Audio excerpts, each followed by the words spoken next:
Okay, so I know I tell you guys you have to go to the YouTube playlist to see the videos after all these things. And you may do that or you may not. But I'm just telling you, with this one, you really have to go see the clips. That or pull out your DVD copy of The Wizard of Oz. I don't know if it's on streaming services. It might be. But unless you really remember The Wizard of Oz, that is really going to enhance what we're going to talk about. Because believe it or not, The Wizard of Oz has its roots in the time period that we're looking at. During this era of immigration and industrialization, there's a group that come to political power called the Progressives. And a lot of their policies really shape the world we live in today. And this guy that you're seeing on the screen here, his name is Frank L. Baum. That's why this guy's the bomb. I know, dad joke, but I'm a dad, so I can make that joke. This guy is the guy that wrote The Wizard of Oz.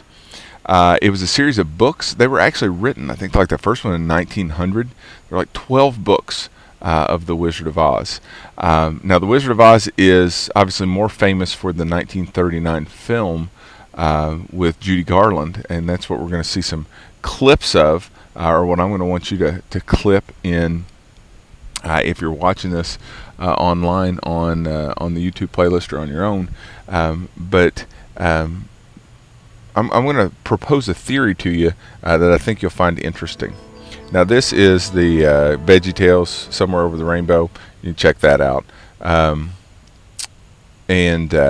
But there's a depression that's going on in 1893. So right before the election of William McKinley, the country's in a little bit of a depression. We're struggling to make the shift from a agricultural economy or an agrarian economy to an industrial economy.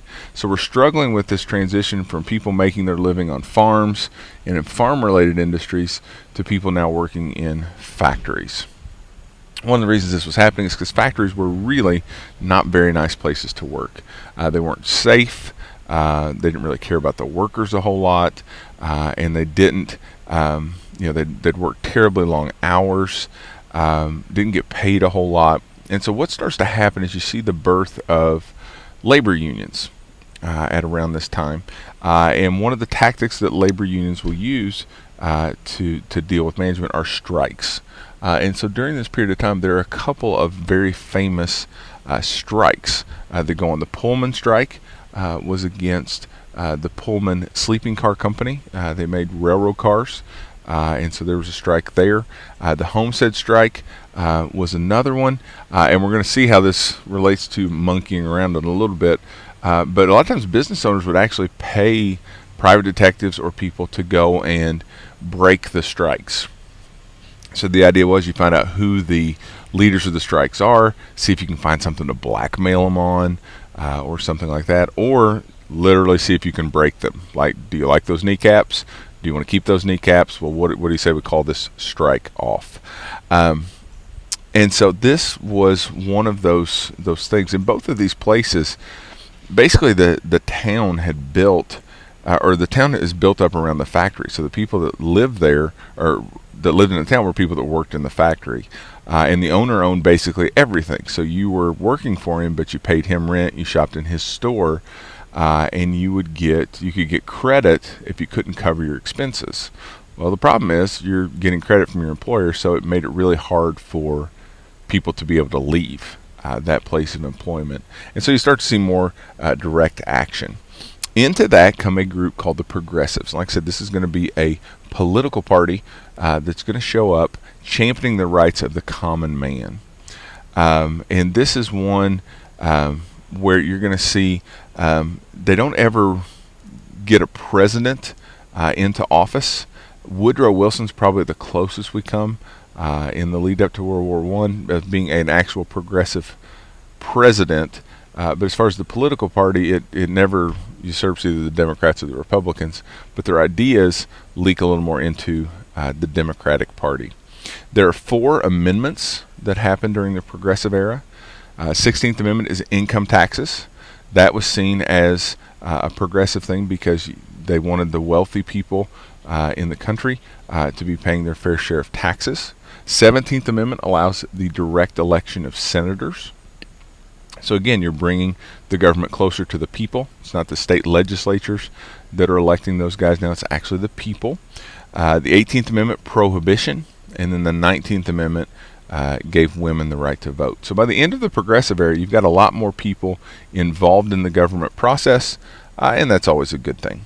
Progressives wanted to end corruption, both political corruption, which there had been a lot of in the 1870s and 1880s, and industrial corruption, things like monopolies, or, like I said, employers taking advantage of their workers. There were all kinds of folks who were involved. Really cool lady. I'll link a story of hers up on the Canvas page for you. Ida Tarbell was a muckraking journalist. Muckrakers are kind of investigative journalists today, digging through all the dirt. One of the things they found, she actually took down John D. Rockefeller's Standard Oil Company. She unearthed some documents that basically showed that he was using his monopoly over the oil industry to goose up gas and oil prices. And he could basically set whatever he wanted.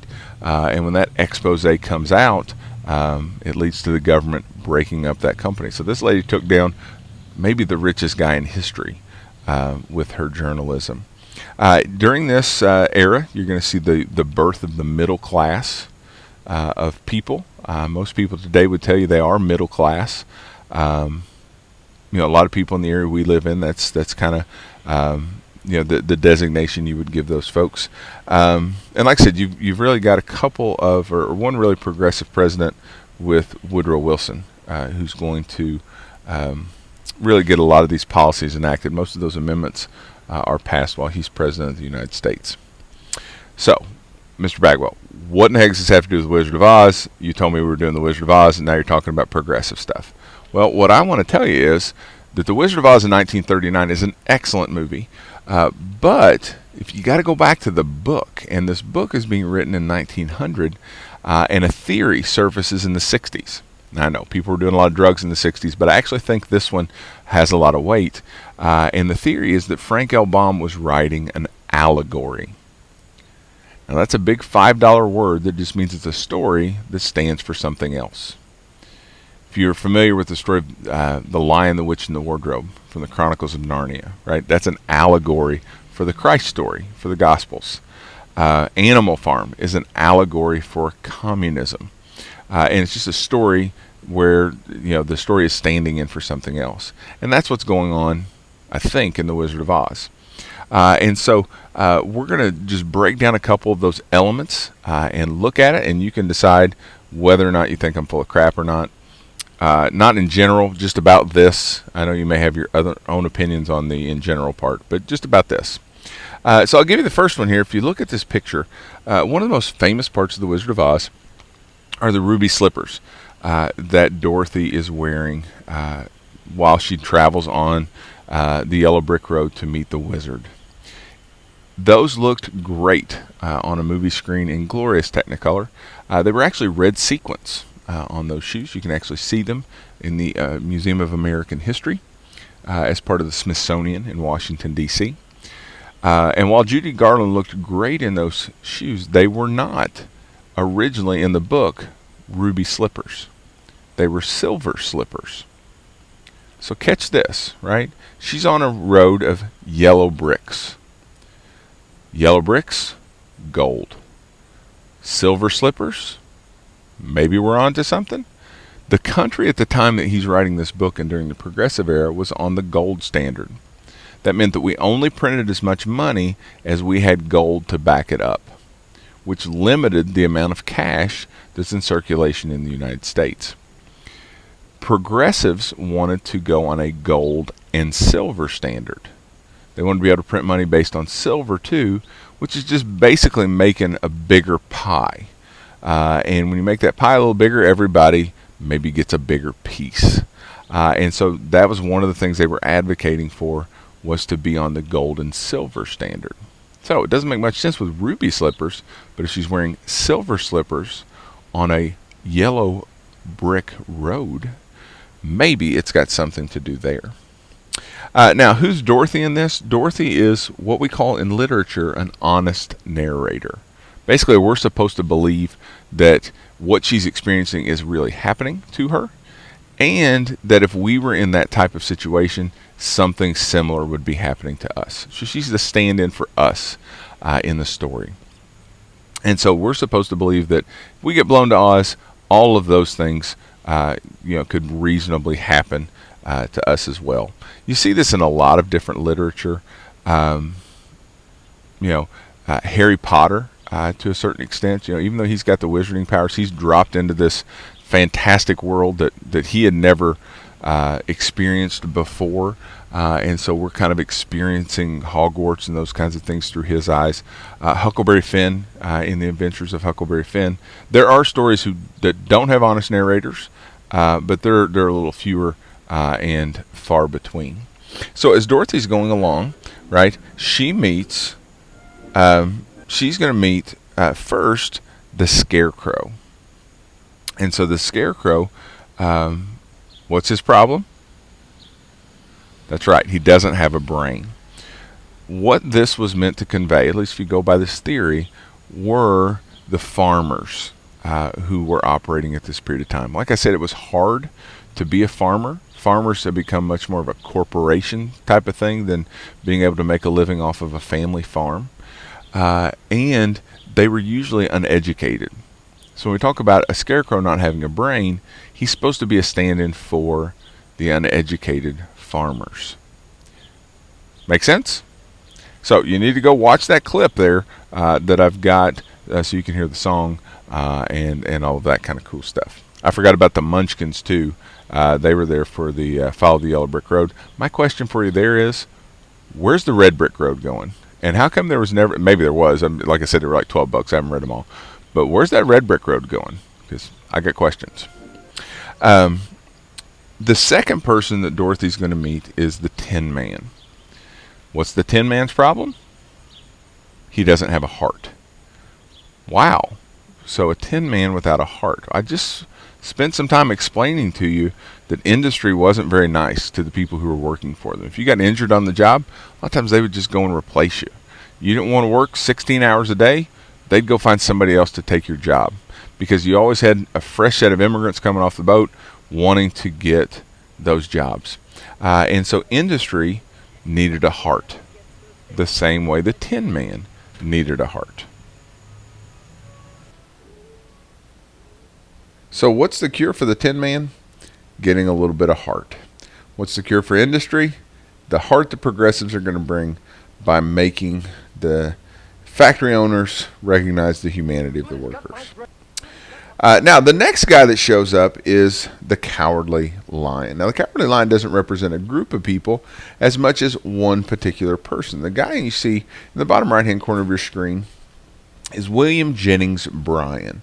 William Jennings Bryan was a politician. If you remember, actually one of our groups from the election projects highlighted the election where he ran against William McKinley in 1896. He's actually going to run for president 3 different times during his life. He doesn't win any one of them, but he's kind of a champion of the progressive cause. He was a deeply religious man, a wonderful speaker. He gives a famous speech that becomes known in American history as the Golden Crucifix speech, where he stands up on a stage and he holds his arms out like he's Christ being crucified, and says that the poor people in this country are being crucified upon a cross of gold, talking about the gold standard. Wasn't a coward by any stretch. He just never got the power to really be able to do anything with his ideas.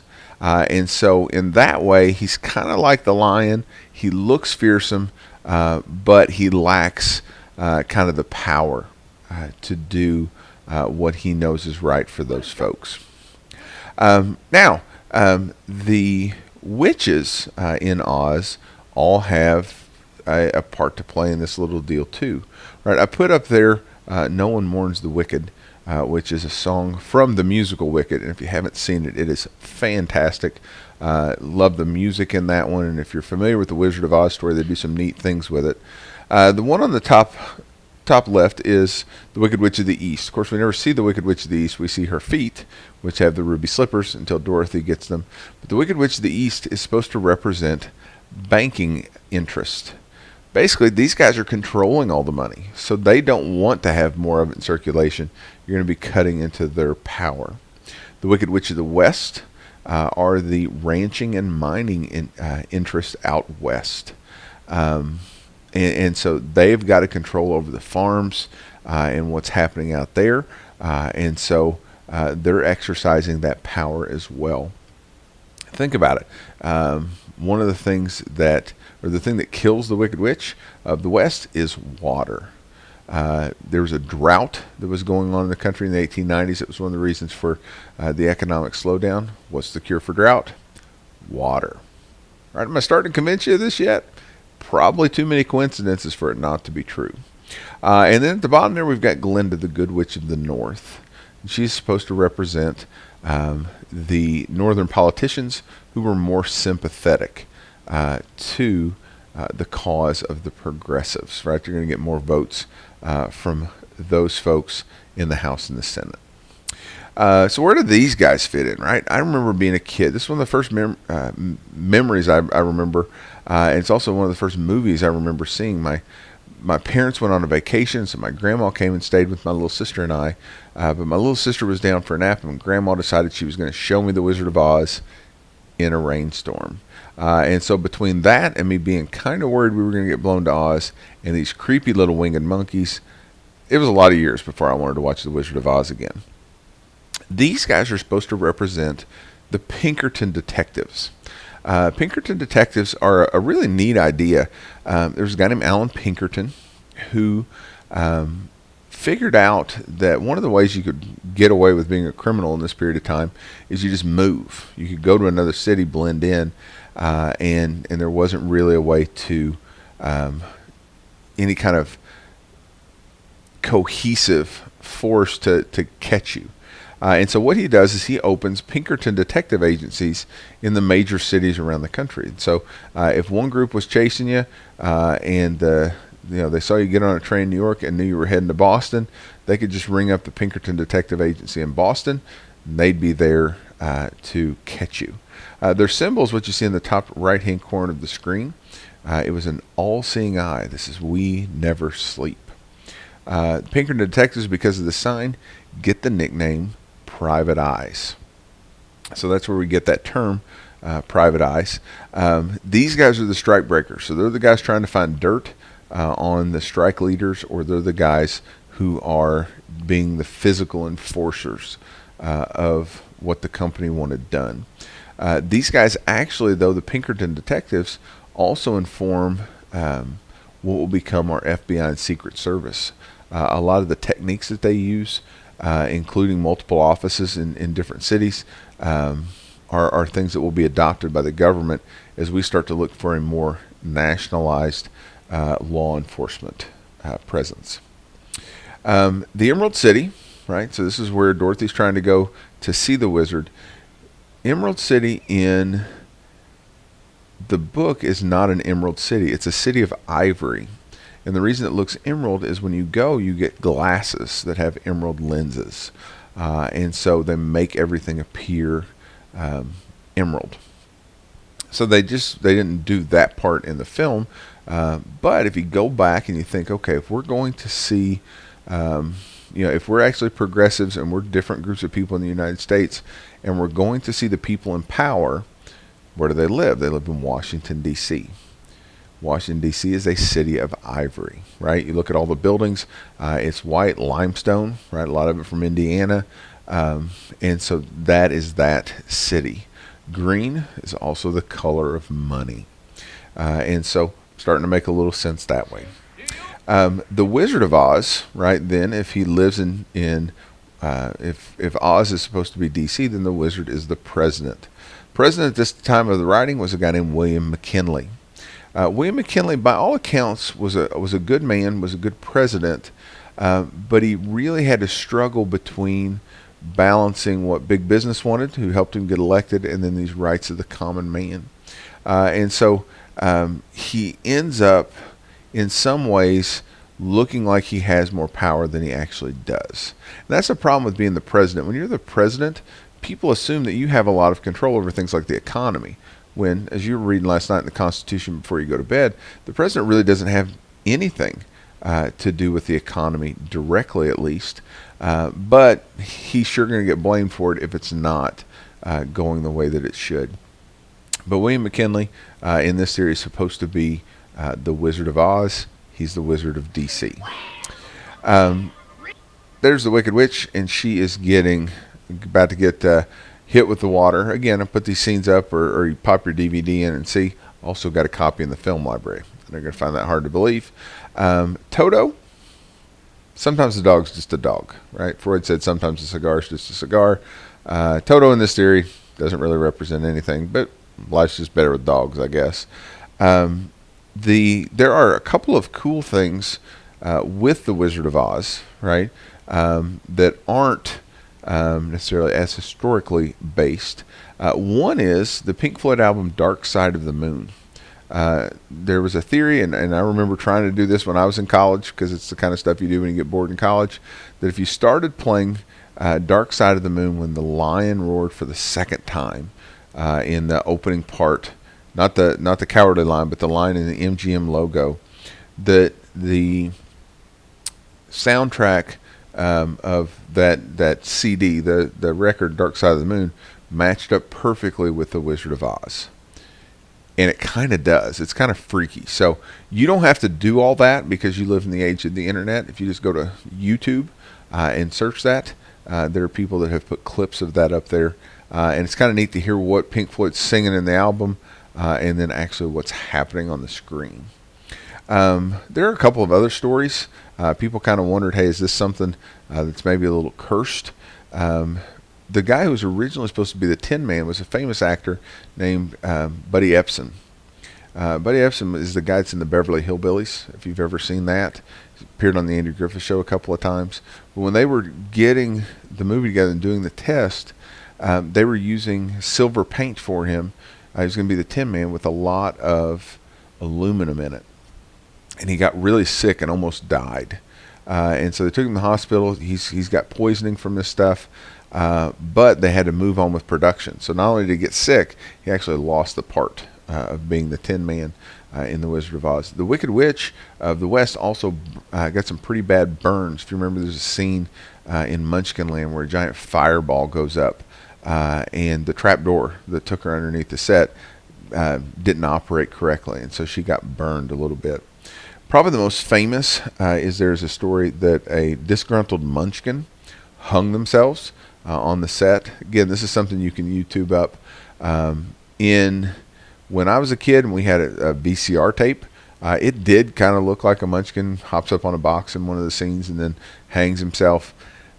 Problem is, in HD Blu-ray era, you can look and it's very obviously a bird. But the 80s were a kinder, simpler time. I don't know what to tell you. There are other iterations of The Wizard of Oz. Like I mentioned, the play Wicked, which is a Broadway show that's really good. I've also gotten the film library a copy of The Wiz, which is another telling of The Wizard of Oz in a Broadway form. But it is set to like 70s music, like funk music. Michael Jackson is the Scarecrow. Diana Ross is Dorothy, and it's really cool. I got a copy of that in the film library too. If you're interested, you can check that out. So that's the theory of Oz, right? The idea that this wonderful, beloved children's tale, famous movie from 1939, is actually based on a book that's all about the Progressive Era. Hopefully I convinced you to at least dig into that a little more, to see what you can find out.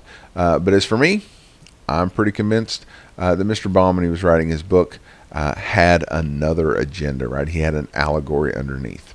Regardless of what you think, it still turned out to be a beloved children's classic. 1939, many people believe, is the best year in the history of American cinema. Not only did this movie come out, The Wizard of Oz, but you had Gone with the Wind, which a lot of people consider to be just the ultimate classic movie. You also had the movie Stagecoach, came out featuring the very first movie to feature a very young John Wayne. That's right, he was in his first Western. And so a lot of the Best Picture winners were heavy hitters, all five of them. Best Picture nominees would have probably won the award in any other year that they were in. But I doubt any of them have the legacy that The Wizard of Oz continues to have today. So hopefully you enjoyed that, learned a little thing or two, and that's all, folks, right? The Progressives, The Wizard of Oz, there you go.